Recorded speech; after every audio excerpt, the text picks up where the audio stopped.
Tonight, boating season is right around the corner, and there's a new campaign on Smith Mountain Lake to make sure everyone has a great time and stays safe. Wake Responsibly reminds wake boats to be thoughtful of those around them and remind other boaters to be responsible as well.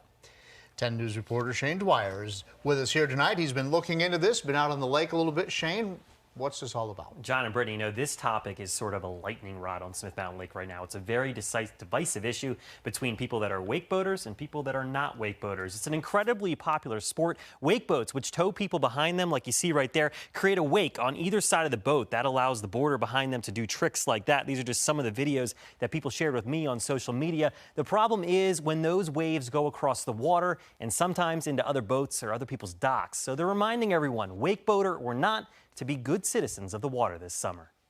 Got our hyperlight wakeboard right here. There's few places Jason Nagel would rather be than right here on the water, and you don't have to ask him twice to get him into a wakeboard. It's a mix of adrenaline and flow.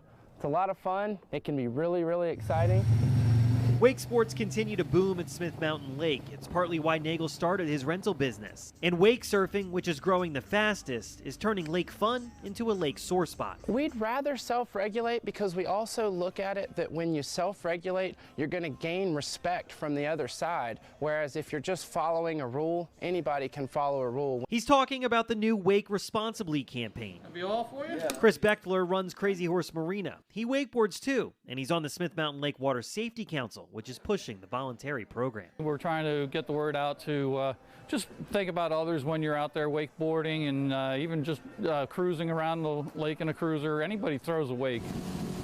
Nearly all boats throw a wake, but wake boats by their nature throw some of the largest. Complaints of damaged property from waves spurred the idea to be better than the law requires you to be. The repetitive passes, staying out 200 feet off of a dock, requirement's only 50, but it's courtesy stay off 200. And keeping the music down. On the water, an accident is just one slip up away. That's why Nagel says these are best practices for all boaters. And everything you do affects everybody else. We're all out here having a good time. Everybody wants to enjoy themselves. So make it so everybody can enjoy themselves while you're enjoying the lake as well. Now, like I said, this has become a very divisive issue, and the point of this is it all comes down to personal responsibility for the Smith Mountain Lake Water Safety Council. Whether you're on a wake boat, whether you're in a kayak, whatever you may be, you need to be responsible and know your area around the water. They know in such a small community like the lake, you get more honey than you do with anything else. In the studio, Shane Dwyer, 10 News, working for you.